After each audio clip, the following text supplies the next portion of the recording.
This is the session about how to create a fee collection in CRM.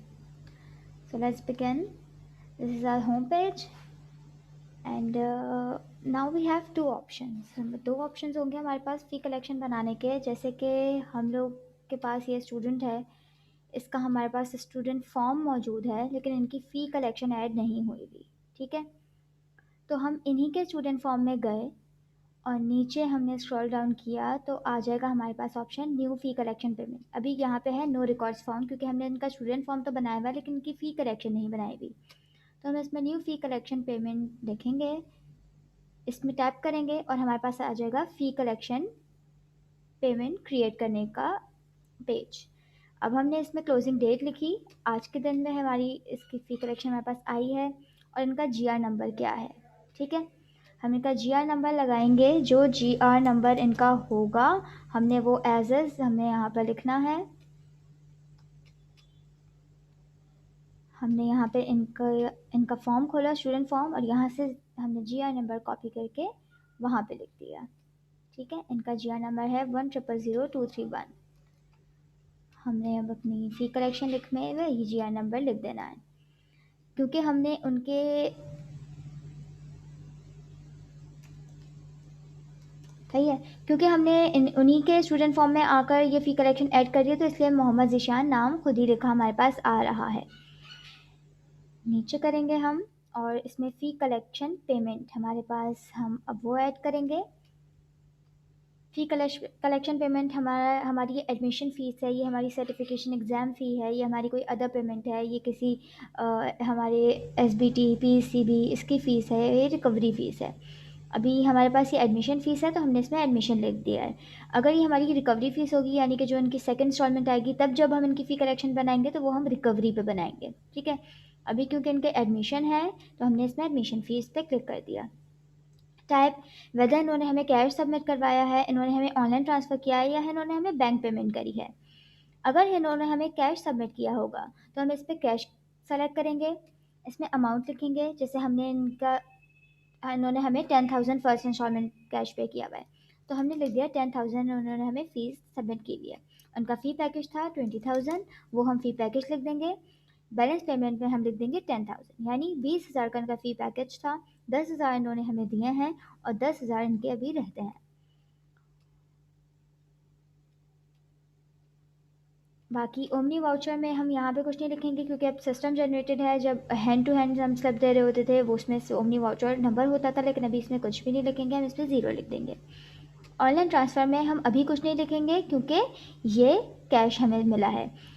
जब हमें cash मिला होगा तो बैंक वाउचर चेक में हम लोग जो स्लिप हम सबमिट करते हैं, जिसमें कैश हम मतलब सब आगे फॉरवर्ड करते हैं कैश रखकर बैंक स्लिप के साथ, बैंक अल-फलाह या बैंक इस्लामी या वदर जो भी बैंक की स्लिप हम देते हैं, उसकी स्लिप का हम नंबर लिख देंगे। यहाँ पे हमारे पास जैसे बैंक अल-फलाह की स्लिप है, इसमें 10,000 कैश हमने आगे फॉरवर्ड किया है।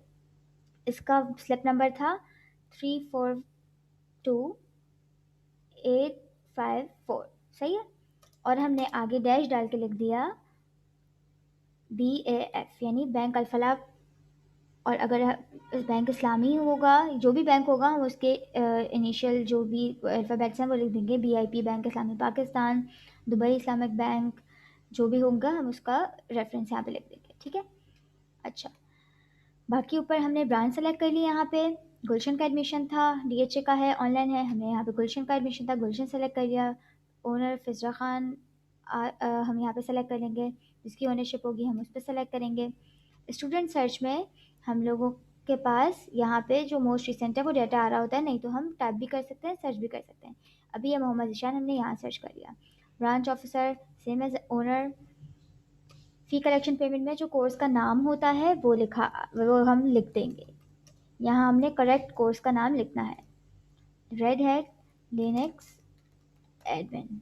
ठीक है, स्टेज, अगर उन्होंने पूरी पेमेंट वन गो में की है तो हम फुल पेड लिखेंगे, वरना अगर इंस्टॉलमेंट होगी और कौन सी इंस्टॉलमेंट है, अगर ये रिकवरी होती तो कोई सेकंड या थर्ड इंस्टॉलमेंट होती है। अभी क्योंकि इन्होंने हमें हाफ पेमेंट की है और ये इनिशियल पेमेंट थी, तो हम इसको फुल पेड पे नहीं करेंगे, इसको हम करेंगे इंस्टॉलमेंट वन में, क्योंकि इन्होंने फर्स्ट इंस्टॉलमेंट पे करी है। अब ये नेक्स्ट इंस्टॉलमेंट डेट इनकी कब थी, हमने लिखी थी जून का सेकेंड वीक हमने लिखा था। तो अब हम इसमें वही सेलेक्ट कर लेंगे। हम चाहें तो ये दूसरे टैब पे खोल के दोबारा से रीटैली भी कर सकते हैं, क्योंकि हमने करेक्ट इन्फॉर्मेशन देनी है। अगर हमें याद नहीं है तो हम उसको चेक कर लेंगे। अच्छा, ये सारी इन्फॉर्मेशन पुटअप होती है, ये कंप्लीट इन्फॉर्मेशन है फ़ी कलेक्शन पेमेंट के लिए। इसमें हम चूज़ फाइल में अटैचमेंट कर देंगे हम लोग फ़ी कलेक्शन की अपनी, जैसे कि अगर हमारे पास उनकी ऑनलाइन रिसिट होगी, जैसे अगर किसी ने ऑनलाइन पेमेंट करी होती है तो हम उसकी यहाँ पे फ़ाइल अटैच कर देते हैं, उसकी अटैचमेंट हम यहाँ पे कर देते हैं। अपलोड फाइल में हम यहाँ से अटैच कर देते हैं, जैसे हम बाकी अटैचमेंट्स करते हैं। वन से करके हम इसको सेव कर देंगे तो उनकी फ़ी कलेक्शन बन जाएगी। सही है। अच्छा, बाकी जो सिनेरियोज़ हैं मैं वो भी आपको बता देती हूँ। जैसे कि अगर इन्होंने कैश नहीं जमा करवाया होता, इन्होंने हमें करी होती ऑनलाइन पेमेंट, तो ऑनलाइन पेमेंट की सूरत में हम इसमें ऑनलाइन ट्रांसफ़र लिखते, पेमेंट अमाउंट वही रहता, और यहाँ पर हम बैंक वाउचर से हटाकर इसमें लिख देते ऑनलाइन ट्रांसफ़र में, जो उनकी ऑनलाइन ट्रांसफ़र की जो स्क्रीनशॉट होगा उसमें से कोई रिसिट आईडी या कोई ट्रांजैक्शन नंबर जो हमारे पास अवेलेबल होगा हम वो लिख देंगे। इसमें जैसे रिसिट आईडी लिखी हुई है तो हम लिखेंगे आईडी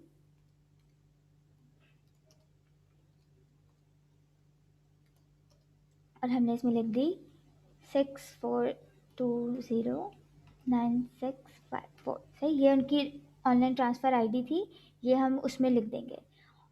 बैंक वाउचर इसमें हम लिख देते हैं कि बैंक वाउचर नहीं है, that was a online payment, हम इसमें यहाँ ऑनलाइन लिख दिया है। और जो है हम इसको क्योंकि खाली नहीं छोड़ सकते थे, ठीक है। अब हम इसमें चूज़ फाइल में जाके जो ऑनलाइन ट्रांसफ़र रिसीट है वो यहाँ पे पोस्ट कर देंगे, ठीक है, हम यहाँ पे अपलोड कर देंगे।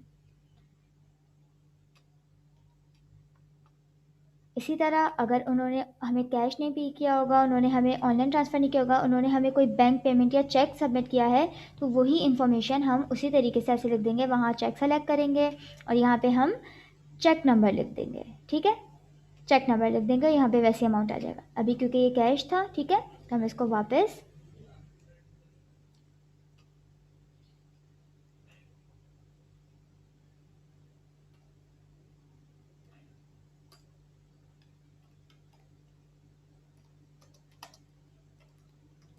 ये हमने लिख दिया, ठीक है। और अब हमने इसको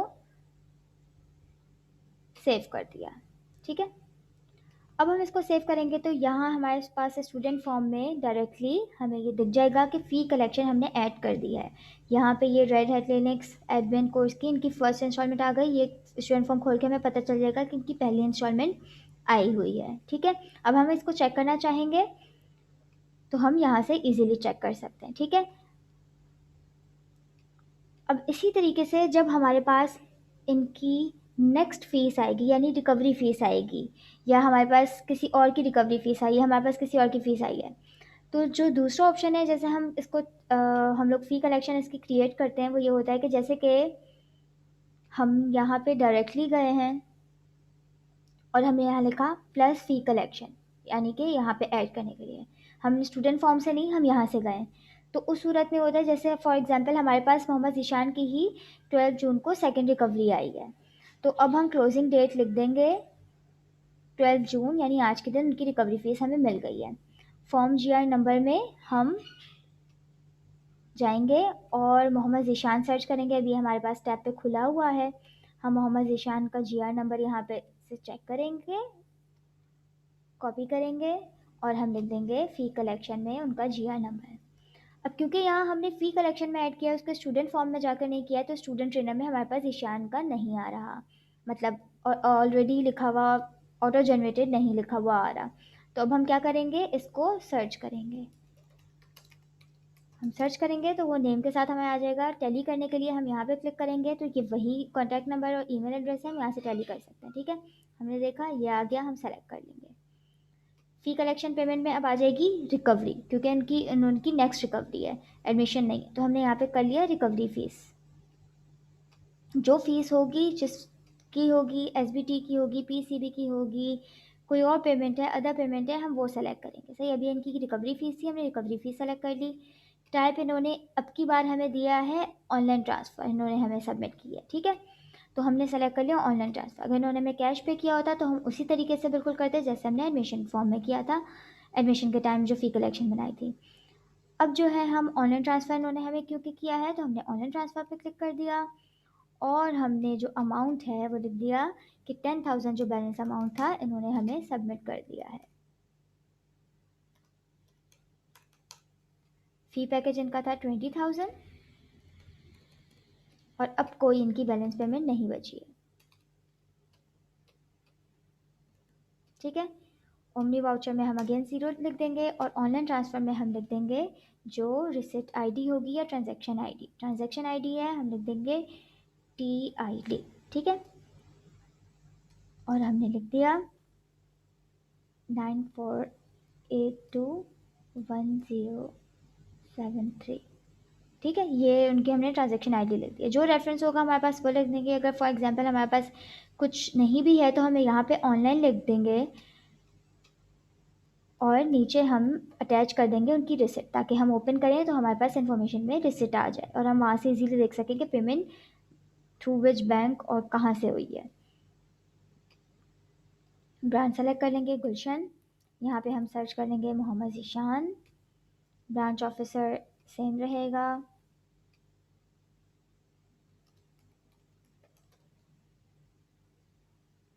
ठीक है, ब्रांच ऑफिसर हम will be same as owner.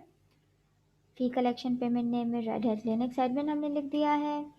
Stage में अब आ जाएगी इंस्टॉलमेंट 2 क्योंकि इनकी सेकंड इंस्टॉलमेंट थी। इसी तरीके से जिनकी ज़्यादा इंस्टॉलमेंट होती हैं, थर्ड होती है, फोर्थ होती है, 12th होती है या किसी की लास्ट इंस्टॉलमेंट होती है तो हम उसको फुल पेड पे कर देते हैं। ठीक है, अभी क्योंकि अब इनकी कोई बैलेंस पेमेंट मौजूद नहीं है, अब इसके बाद ही हमें जो इन्होंने हमें सेंड करी है वो लास्ट इंस्टॉलमेंट है तो अब हम इसको फुल पेड पे सेलेक्ट कर लेंगे। ठीक है,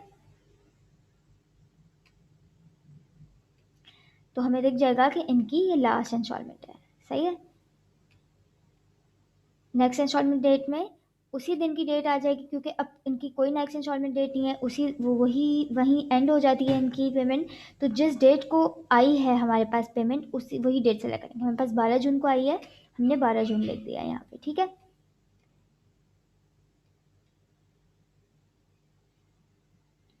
यहाँ पे चूज़ फाइल करके हम इनकी ऑनलाइन ट्रांसफ़र रिसिप्ट अटैच कर देंगे। ठीक है, और हम यहीं पे उसको सेव कर देंगे। ठीक है, तो हमें पता चल जाएगा कि ये कंप्लीट हो चुकी है। ठीक है, ये अब हमारे पास यहाँ पे इनकी फ़ी कलेक्शन आ गई। अब हम इसको चेक करने के लिए ये यहाँ से यूँ बनाई है कि ये पता चल जाएगा कि अगर हम स्टूडेंट टैब में जाकर नहीं ऐड कर रहे हैं और हम सेपरेटली ऐड कर रहे हैं फ़ी कलेक्शन तो किस तरीके से आ जाती है। ठीक है, अब हम करेंगे, ये हमारे पास पहले से खुला था, हमने इस पेज को रिफ़्रेश किया। अब क्योंकि हमने GR नंबर और नाम सही सेलेक्ट किया था तो हमें यहाँ वो रिसीव हो जाएगी फ़ी कलेक्शन। ठीक है, अब हम यहाँ चेक करेंगे, चेक भी करेंगे और सबसे पहले जो आकर हमने काम करना है उसके स्टूडेंट फॉर्म में उनकी पेमेंट अपडेट करनी, क्योंकि जैसे फर्स्ट इंस्टॉलमेंट इनकी आई थी तो हमने अपने स्टूडेंट फॉर्म अपडेट किया था। फर्स्ट इंस्टॉलमेंट आई थी 10,000 आई थी, हमने 10,000 अपडेट किया था। अब क्योंकि बैलेंस पेमेंट में 10,000 अभी भी आ रहा है जबकि इनकी फ़ी कलेक्शन आ गई है तो ये जाके आपने अपडेट करना है कि सेकंड इंस्टॉलमेंट में आपने अपने बाकी अमाउंट लिखना है ताकि हमारे पास ये सही डाटा शो करे।